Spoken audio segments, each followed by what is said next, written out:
Hello students, welcome to CCC academy. तो बेटा हम लोग जो है बिज़नेस में प्रिंसिपल ऑफ मैनेजमेंट पढ़ रहे थे और इसमें जो है हम लोग आपको लास्ट वीडियो में हमने आपको प्रिंसिपल ऑफ मैनेजमेंट में टेलर के जो है साइंटिफिक प्रिंसिपल्स को डिस्कस कर लिया था, ठीक है। और इसमें हम लोग बात करेंगे टेक्निक जो है टेलर द्वारा जो टेक्निक्स दिए गए थे साइंटिफिक मैनेजमेंट में, उन सब के बारे में एक एक करके डिस्कस करेंगे। तो आपके सामने जो है ये 7 टेक्निक्स है, एक दो टेक्निक और है उसे हम लोग आगे और डिस्कस करेंगे। तो फर्स्ट ऑफ ऑल अगर स्टार्ट करें तो सबसे पहले इन्होंने दिया था फंक्शनल फॉर्मेटशिप, फिर standardisation, simplification of work, method study, motion study, time study, fatigue study और लास्ट में है ये इसमें डिफरेंशियल पीस बेस्ड सिस्टम, ठीक है। और 2-3 और है, उसे हम लोग फर्दर और डिस्कस करेंगे। तो ये जो टेक्निक्स थे ये क्या थे, तो इनके टेलर ने कुछ टेक्निक ऐसे दिए थे जिसकी सहायता से जो मैनेजर है उसके जो डिसीजन है उसमें साइंस का इन्वॉल्वमेंट हो सके, ताकि वो अपने डिसीजन को सही ढंग से और एक्यूरेटली ले सके, ठीक है।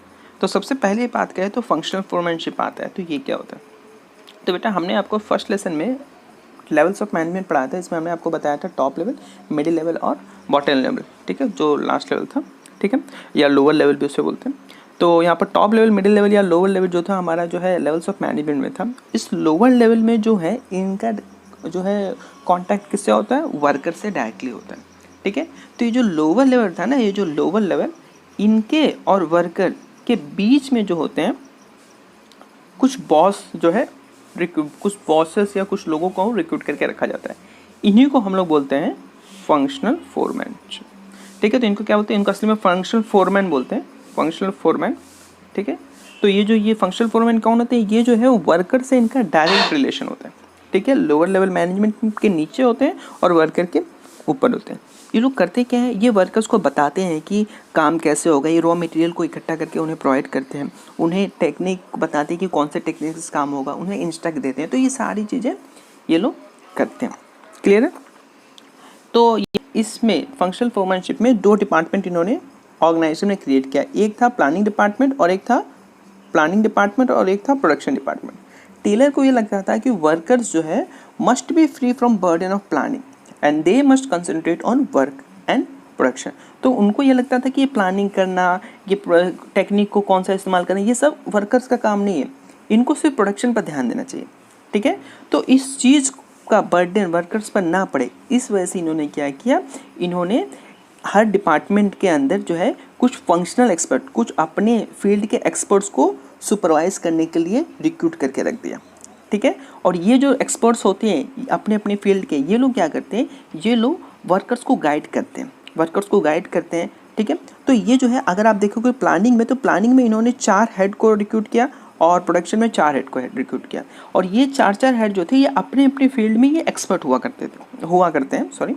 तो ये जो एक्सपर्ट्स होते हैं ये क्या करते हैं, ये जो वर्कर्स है उन्हें राय देते हैं, ठीक है। इनके बीच में जो है ये वर्कर्स को डायरेक्टली सारे लोग मिलकर राय देते हैं, ठीक है, अलग अलग एस्पेक्ट्स पे कि प्रोडक्शन कैसे होगा, प्लानिंग में ये आप करिए, ये टेक्निक अपनाइए। तो ये सारी चीज़ें वर्कर्स को इन सब का कोई बर्डन नहीं लेना पड़ेगा, ठीक है। एक बार इसको हम लोग जो लिखा है उसे पढ़ के समझते हैं। क्या लिखा है, in this technique Taylor suggested the division of factory into 2 departments, planning department and production department. Clear है, टेलर ने क्या सजेस्ट किया कि जो डिपार्टमेंट होगा वो 2 होगा, प्लानिंग और प्रोडक्शन। दो this planning is separate from execution, Taylor said foreman must be intelligent, educated, energetic, honest and professional, expert. All these qualities can't be found in one person, so Taylor stressed on having minimum 8 experts. और production के लिए जो अलग अलग जो हमारे functional जो foreman को रिक्रूट करवाया, उनको टेलर ने कहा कि वो जो हम रिक्रूट करेंगे जो वर्कर से जस्ट अटैच होंगे, जो वर्कर के जस्ट सुपीरियर बॉस होंगे, जो वर्कर के सुपरवाइजर होंगे, वो बहुत ज़्यादा एनर्जेटिक, इंटेलिजेंट, एडुकेटेड, ऑनेस्ट और प्रोफेशनल एक्सपर्ट होने चाहिए। इस वजह से ताकि जब वो एनर्जेटिक रहेंगे तो वर्कर्स को वो एनर्जी प्रोवाइड करेंगे, वो वर्कर्स को हमेशा बूस्टअप करेंगे।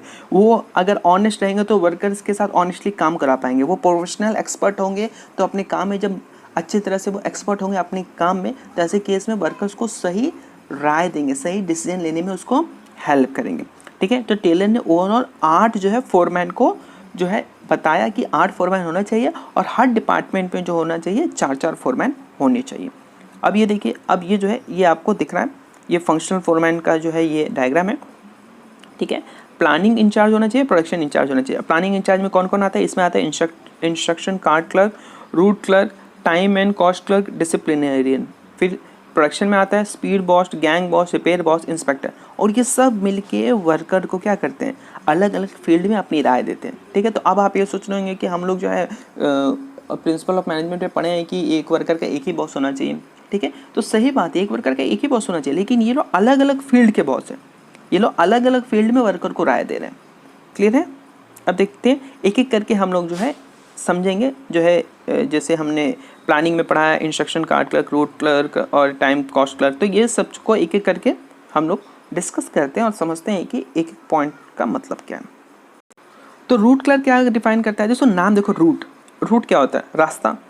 तो काम को करने का रास्ता कौन सा होगा ये बताता है, सिंपल सा।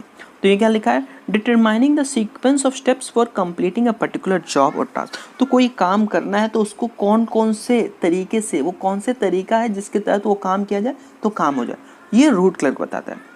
ठीक है, जैसे अगर कोई मशीन जो है बनाना है तो उस मशीन को बनाने के लिए कौन सा सामान कहाँ है, ये सब चीज़ें जो रूट क्लर्क बताते हैं कि वहाँ जाइए, वहाँ से सामान उठाइए, ये फिर वहाँ से उस आदमी को पकड़िए, फिर वहाँ से प्रोडक्शन के डिपार्टमेंट में जाइए। तो ये सब, ये तरीका, कोई भी काम को किस रूट के तहत किया जाए जो कि बेस्ट वे हो उस काम को करने का, ये बताता है रूट क्लर्क। इंस्ट्रक्शन क्लर्क क्या करता है, इंस्ट्रक्शन क्लर्क जो है कौन सा काम किसको करना है ये इंस्ट्रक्ट करता है, इंस्ट्रक्ट करता है बस। ठीक है, issue instruction card to the worker, ये बताता है वर्कर को देखो तुमको ये काम करना है, तुमको ये काम करना है, तुमको ये काम करना है। तो ये क्या करता है, इंस्ट्रक्ट देता है। क्लियर है? तो रूट क्लर्क समझ आ गया। रूट क्लर्क क्या करता है, वो रास्ता बताता है, वो रूट बताता है, कौन से रास्ते के तहत अगर आप वो काम करोगे तो काम हो जाएगा।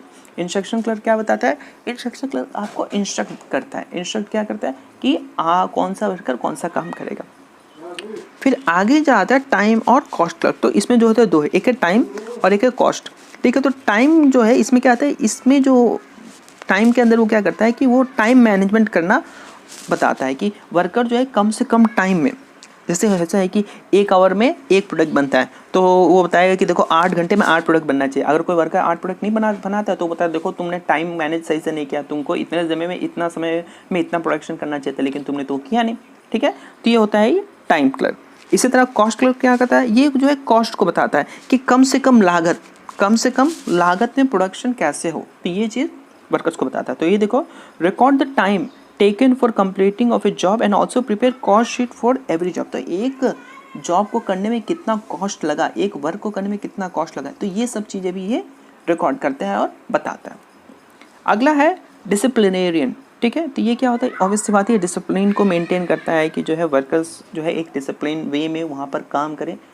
ठीक है, आगे की बात करें तो अब जो है प्रोडक्शन डिपार्टमेंट की बात करते हैं। तो प्रोडक्शन डिपार्टमेंट में क्या क्या आता है, तो प्रोडक्शन डिपार्टमेंट में सबसे पहले आता है गैंग बॉस। तो गैंग बॉस, इससे आप वो मत समझिए कि जो आपका गैंग है, लड़कों का जो गैंग चलता है उससे इसका कोई रिलेशन नहीं। गैंग बॉस का मतलब होता है कि ये टूल्स और मशीन का ये जो है ग्रुप बनाता है। आप ऐसा समझ लो कि ये मशीन और टूल का गैंग बनाता है। जो है ये इसके पास जो है ये बताता है कि जो भी मशीन है वो सही तरह से अरेंज करके कहीं एक जगह ये इकट्ठा करके रखता है, जो टूल्स है उसे सही तरह से इकट्ठा करके रखा रहता है। ठीक है, ताकि जब भी काम जो है टूल्स का कोई भी जरूरत पड़े तो तुरंत गैंग बॉस के पास पहुंचा जाए, बोला जाए देखो गैंग बॉस ये सामान चाहिए, तो गैंग बॉस वो प्रोवाइड कर देगा। ठीक है, तो गैंग बॉस में क्या आता है, arranges all the machines, tools and other resources for work. ठीक है, अगला क्या है, स्पीड बॉस। तो स्पीड बॉस क्या करता है, तो स्पीड बॉस ये देखता है कि जो प्रोडक्शन है वो टाइमली हो रहा है, प्रोडक्शन की स्पीड को चेक करता है स्पीड बॉस। ठीक है, देखता है कि प्रोडक्शन जो है सही स्पीड से हो रहा है कि नहीं। ठीक है, ठीक, क्या बोलता है, assures timely completion of work, मतलब स्पीड से हो रहा है, मतलब टाइमली कंप्लीट हो रहा है कि नहीं। ये देखता है कि वर्क जो है जिस समय पर होना चाहिए उस समय पर हो रहा है कि नहीं।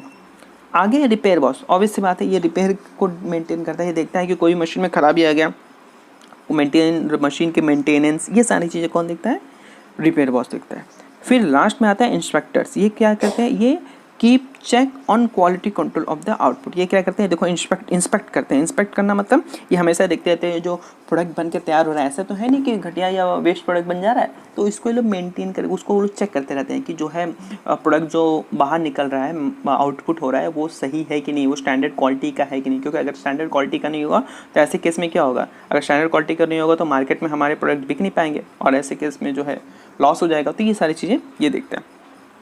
ठीक है, तो एक बार हम लोग फिर से रिवाइज कर लेते हैं। देखो ये जो है बहुत एग्ज़ाम में हमेशा पूछता है, तो इसको एक बार ध्यान से कॉपी में अगर नोट कर सकते हो तो कर लो, नहीं तो इसे याद कर लो। तो हमने सबसे पहले 8 जो है फंक्शनल फॉर्मेट में पढ़ा। इसे सबसे पहले क्या पढ़ा, रूट क्लर्क। ये क्या करते हैं, रूट डिफाइन करता है कौन से सीक्वेंस या कौन से तरीके से काम किया जाए कि काम कंप्लीट हो सके, ठीक है, कोई पर्टिकुलर टास्क जो है कंप्लीट हो सके। अगला क्या है, इंस्ट्रक्शन कार्ड क्लर्क। ये क्या करता है, ये इंस्ट्रक्ट देता है वर्कर्स को, ये बताता है कि काम किस वर्कर को कौन सा काम करना है। फिर हमने क्या पढ़ा, टाइम एंड कॉस्ट क्लर्क। ये क्या करता है, ये जो है रिकॉर्ड करता है टाइम टेकन फॉर कंप्लीटिंग जो जॉब, और साथ में कॉस्ट को मेंटेन करता है, या कॉस्ट को कितना जो है कॉस्ट पड़ा है एक वर्क को करने के लिए, वो भी ये उसका भी चार्ट प्रिपेयर करता है।